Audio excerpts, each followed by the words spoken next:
Hello, welcome to Choco Millionaire. I thought I would do this quick video to just share some information on everything you need to know about Canada visa and medicals, Canadian visa medicals. So, if you apply for your visa and you don't live in Canada and you live outside Canada, there's a good chance if you're making progress with your application, a visa officer may ask you to go do your medicals. So I'm going to share my opinion on this. Remember to always do your own research to confirm or verify what I share with you, okay? What does it mean if you receive an email to go do your medical exams if you're applying for a Canadian visa? Well, even though this is not written or an official information, experience shows that for the most part of the time, if you have been asked to go do medicals, it simply means that the visa officer is satisfied with your documents and they are pretty much leaning towards issuing you the visa. And so they want you to go to the next step of doing your medicals. When you do your medicals, it is not definitely a guarantee that you have no medical problem. You need to now go do your medicals for them to see if you have a medical condition or you don't have a medical condition. But granted that your medical condition is good and you don't have any health issue that is disturbing, if your medicals goes through and it says passed and they update your profile and say pass, it simply means most likely the next thing will be that you should submit your passport for the issuing of your visa. So just to be straightforward, if anybody receives an email that says go do your medicals, there is a high chance your visa will be approved. There is a very high chance your visa will be approved, barring anything that is unexpected from your medical examination. Okay, that is why when somebody gets the email to go do your medicals, they get sometimes excited because it's an indication that your documents have been vetted, and at that stage the officer has decided that, you know what, you should move to the next step of doing your medicals. When I did my medicals, the same. Most of our friends who did their medicals, the next thing is requesting your passport for them to stamp in with your visa, right? So that's what it means there. Now, what should you expect if you are going to do your medicals? They will ask you to do some few things. First, they will give you a list of health facilities where you should go and do your medicals. We call those institutions panel physicians. Panel physicians. These are physicians or facilities that have an arrangement with the Canadian Embassy, and the Canadian Embassy would have given you the list and you choose one of them. You would have presented a proof or the request to do your medicals as evidence, and then you go in and then you get an appointment and you do your medicals. Aside from the fact that the health facility will ask you for a proof that you've been asked to do your medicals, they will also ask you for a proof of identification, most likely a passport.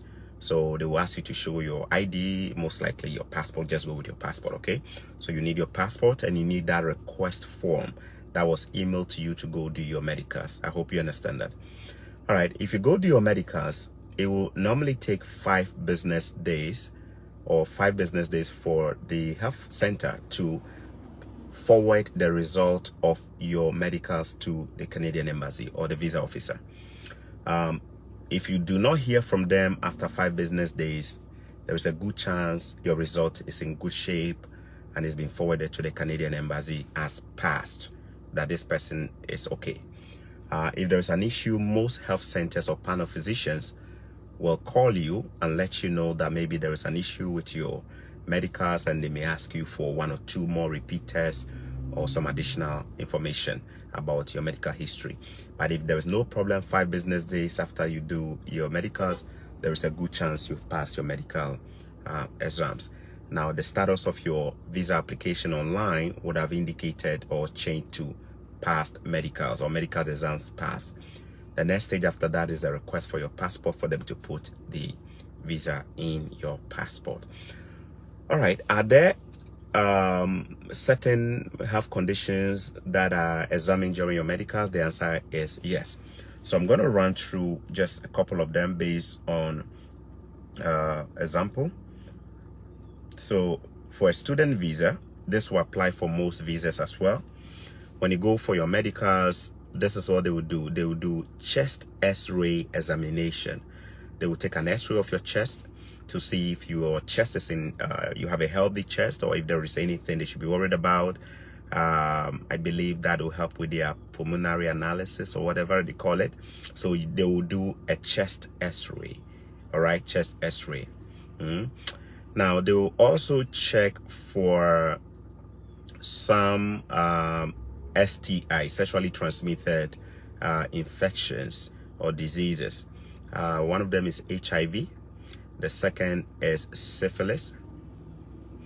And then the third one will be hepatitis. And then they will also check your serum creatine. I don't know what that stands for. You can look at that. And then they will also check your vaccination history. If you've been vaccinated since you are living in critical times of COVID, they might ask you if you've been vaccinated. If yes, if you're going for medicals, I recommend you go with a proof to show you've been vaccinated.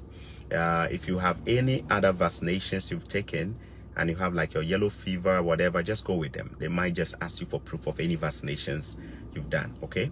But the key ones here are your chest X-ray, your serum creatine. Serum is SERUM. Then so let me take my time and spell it. Write it down if you need to, okay? If somebody can write it down, that's great. Serum creatinine. Serum is spelled SERUM. Space. Creatinine is spelled CREATINE. Serum creatinine. That is one of the things that they will examine you on. The most common ones that we all know are chest X-rays, HIV tests, syphilis tests. Somebody's calling my line. Serum creatinine is one of them. You can do a bit of Google search, but basically STIs. And now some people get worried. So for those who have never done medical examinations, they may tend to be worried. Especially in Africa, if we don't have any cost to go to the hospital, most of us don't go to the hospital. I remember when I was going to do my own medicals, I was so afraid, like, hey, what if I have this? What if I have this? You know, especially those of you who are worried, you know the reasons why you're worried, huh? Especially the people who have, like, you know, maybe unprotected sexual engagements. You tend to be more worried. Or if you've probably done something in the past that you think can haunt you. If you also have tuberculosis or you have any chest sickness or health condition, it could also alarm you a little bit. Some people do regular medical checks so they know their status. It is nothing to be worried about. Here is the thing. Even if you have STIs, you could still get your visa.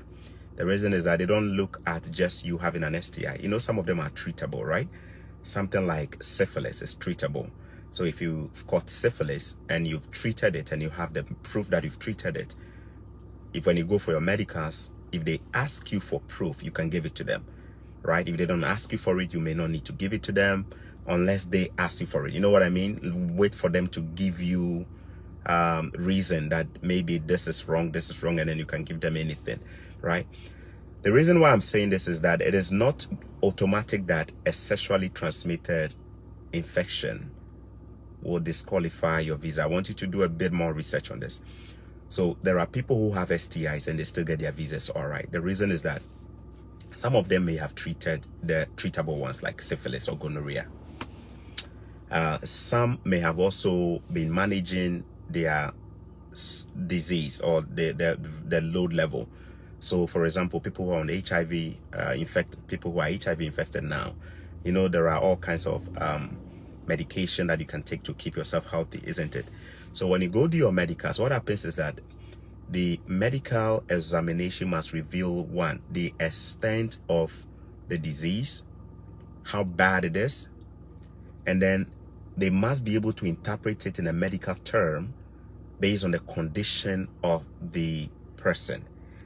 Now, the Canadian Embassy or the immigration rules of Canada requires a Canadian immigration officer to assess the severity of the person's health condition in making their decision. If the person's health condition is not severe, they may still approve the visa. If it is pretty severe, they look at the possibility of whether it will cost a massive demand, financial demand, on the Canadian health facilities in Canada when the person comes to Canada, or whether it will lead to that person being somebody that will make massive demand, or will put a lot of pressure on Canadian social services, not health, social in general, like centers, welfare, and all of that. Will this person become a burden on a Canadian? Basically, they are looking at whether that person's health condition automatically or directly will make them a burden on the Canadian government, taxpayers' money. If the answer is no, they may approve it. If the answer is yes, they may ask for more proof. They may ask for proof to see if you can take care of yourself whilst you are here. If you have maybe your own insurance, your health insurance that you can purchase if you come. Sometimes they go beyond that. But there are so many examples of people who have STIs and they still get their visas issued. So you don't want to be too stressed about it. If you know you are somebody who have some control over your medical history, and you've been seeing doctors and treating that, it always will come in handy and useful if they require more information from you about your history if you have one. A lot of people tend to shoot themselves in the foot and say, you know what, I have this condition, because of that I won't even apply at all, they won't give me. With Canada, you can actually get your visa approved if you have an STI. So don't just go and drink some DDT and die because you have an STI, right? Remember, we are living in times when these things are manageable. Just have good control of your health and be aware of it too. All right. With hepatitis, for example, they do check what we call viral load level of the virus that has caused the herpes virus. Okay, they check the viral load. They have a certain measurement or number they look for when they check the viral load of the bacteria, the virus, right? If it is below a certain threshold, they will approve your visa. If it is above a certain threshold to the point where it's causing damage to your internal organs, then definitely they will have to examine that further. There are people who will refuse, and then they challenge them by showing proof that they have the means to take care of themselves, and these people were able to win in court. There are so many cases like that, and the visa rejection decisions were overturned. So don't be too alarmed. Majority of people will go and pass the medicals, but a lot of people will also be worried that, you know what, they have a health condition or so and so. Remember, if you are aware of it, don't panic. Go do your medicals. If there is any red flag, they will give you the chance to. The medical center will actually call you. Most of the time, they will call you and let you know that, you know what, your result returned this kind of feedback. Is that something you are aware of? Do you have any history of treatment? And then they may ask you for all those proof, and then they may proceed from that based on what you provide them. All right. So never panic if you have this.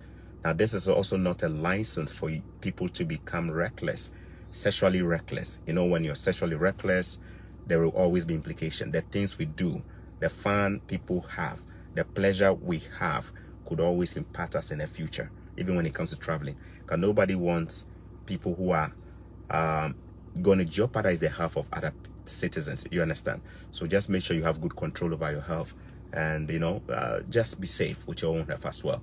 And if there is also a free medical screening going around, I remember when I was in university, for example, free medical screening, I never did it. University of Ghana, they will organize free medical screening, free HIV test, free this, free that. I never did it. Why? Boys, we used to say this stupid thing, make me a go check, so that they would tell me that I have this disease. Then what? So that I can go and kill myself and die? Waiting go kill man. No. You see, that was the boys mentality we had. Only a few people were going to have free screenings. Today, even if you haven't applied for a visa, if there is a free screening going on, please go and take advantage of it and screen yourself, right? Do you know that there are vaccines for a lot of things today? There is a vaccine you can take for a lot of some of these diseases. So if you are aware and you go and do it and you are negative, it might be a good time for you to go and take a vaccine to stay safe, instead of maybe going to, you know, you never know when you are going to screw up, right? And you go screw up and then maybe one bad one, You understand? It's one bad one. Maybe you might not have even, you see, you might have a reckless, maybe unprotected sex with somebody. You didn't even enjoy that sex, but now that one will give you some serious disease where you go take for your whole life. Eh? That one where you go do without protection, where you know go enjoy it, man. Where that one where go even take you go the grave where. So just be more, you know what I mean. I just wanted to use this to just give you that heads up on that, right? So bottom line of what I said is that a request to go do your medicals is a very good indication that your documents are looking great, and if your medicals pass, most likely you'll be getting your visa. If there is any problem coming out of your medicals, the facility where you did it might give you a second chance to follow up with a repeat or whatever. They'll call you. Okay. Having an STI is not an automatic visa refuser. There is a way of analyzing the damage on the internal organs and the history of treatment and everything before they make a decision. The decisions of rejection based on medical grounds could also be challenged in court. There are many people who have challenged and disputed, show proof of their medical history, show proof that they have a treatment regimen, show proof that they have the funds to buy their own insurance without being a burden on the Canadian government, So long as you can show all this proof, if the medicals is the only reason, you can always challenge it if you are somebody who knows what you're doing or you have the right lawyers to help you. And if you go do your medicals, most likely on your way to Canada. That's what it means. Medicals is required for all visas where the people will stay for more than 6 months in Canada. If you are staying for less than 6 months, you do not require medical exams. But if you're going to stay in Canada for more than 6 months, you will need a medical examination. Anybody who is going to be staying in Canada for more than 6 months will require a medical examination. But if you are staying temporarily for less than 6 months, you do not require medicals. That is why when you're going for a visitor's visa, you don't do a medical examination, because they don't expect you to stay for more than 6 months in Canada as a visitor. But if you're going to be staying for more than 6 months as a student, a full-time student, or a permanent resident, you will need to do your medicals, or a worker, you need to do your medicals. There are some groups of people who are exempted from doing medicals. Which people are exempted from doing medicals? Refugees. So if you are somebody who applies for a refugee, you are exempted from doing medicals. You could be excused just because you are applying as a refugee. All right. There are some people who could be excused from doing medical examination, but all other people who are otherwise not refugees will be required to do medical examination. So I thought I should share that information with you. Can you go and do an upfront medical